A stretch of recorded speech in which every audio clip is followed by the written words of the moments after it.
You know, it's amazing how powerful words can be. Sometimes, just one comment, a few sentences, can shake the foundations of a 75-year-old alliance. Today, we're going to dive into how a few words did just that, igniting a firestorm that tested loyalty, history, and the very meaning of sacrifice. So here it is, the comment that set everything in motion, from former President Donald Trump back in January of 2026. Now, this wasn't just some political potshot. These words were a direct challenge to America's closest allies, basically suggesting that their 2 decades of service in Afghanistan were, well, that they were just phoning it in from the sidelines. And you can bet the reaction was immediate. We're talking an instant diplomatic firestorm. But before the politicians and the ambassadors got involved, the very first and maybe the most powerful responses came from the people whose courage was just called into question, the soldiers who were actually there. So first up, let's hear from them. Let's hear from the Allied soldiers who fought on the front lines and really get a sense of how this kind of political talk lands on a deeply, deeply personal level. Meet Bruce Monker. He was a Canadian reservist, just 22 years old, when he was seriously wounded in Afghanistan by American friendly fire. He had to have nearly 5% of his brain removed. He had to relearn everything: how to walk, how to talk, how to read. So for him, hearing those words felt like a profound disrespect to his sacrifice. Or take British Army Major Richard Streatfeild. He was in command of 150 troops in Helmand Province, in a place he called the most violent town in Afghanistan. His unit alone saw 5 soldiers killed and 50 wounded. So the idea that his troops stayed back, as he puts it, it's just completely untrue. And even Prince Harry, who served 2 tours in Afghanistan himself, felt he had to speak out. He pointed to that staggering number, 457, just from the UK. He's making a powerful point here. These aren't just statistics, they're stories of sacrifice that deserve to be told truthfully.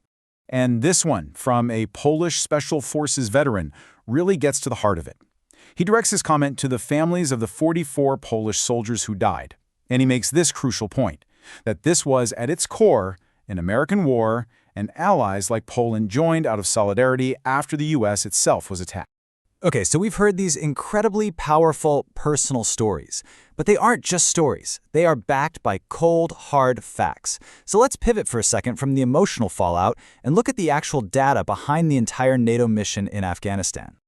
This right here, this is the whole reason they were there in the first place. Article 5. It's the absolute cornerstone of NATO. An attack on one is an attack on all. And guess what? It has only been used once in its entire history, and it was invoked by the United States after 9/11. America asked for help. And this number? This is the cost of answering that call. 3,486. That's the total number of NATO and Allied troops who lost their lives in that 20-year war. This chart really breaks down that shared sacrifice. Now, of course, the United States absolutely bore the heaviest losses, with 2,461 service members killed. Nobody disputes that. But look at that other bar. Over 1,000 soldiers, 1,025 to be exact, from other allied nations also paid the ultimate price. And if we drill down a little deeper, you can see just how significant those contributions were. The UK, with 457 lives lost. Canada, 159. France, 90. And so on. And what's really incredible is that some smaller nations made huge sacrifices. Denmark, for instance, had the most casualties per capita of any country besides the US. So you have the personal pain, you have the hard facts, and all of that boiled over into a full-blown diplomatic crisis. These comments didn't just hurt veterans, they genuinely angered governments and put some critical international relationships to the test. So, over in the United Kingdom, Prime Minister Keir Starmer did not mince words. He called the remarks insulting and frankly appalling, and he made sure to raise those concerns directly with President Trump over the phone. That's a direct, top-level rebuke. Meanwhile, Italy's Prime Minister Giorgia Meloni connected it right back to the core of the alliance itself. She said, "Friendship requires respect." She called the statements unacceptable and reminded everyone of the 53 Italian soldiers killed and more than 700 wounded. So after all this pressure reportedly from the UK government and even King Charles, we got this, a partial walkback. But look closely. He praised UK troops, with that little qualifier, except for the USA. But he never actually apologized, and he never took back his claims about any of the other NATO allies. Okay, let's zoom out.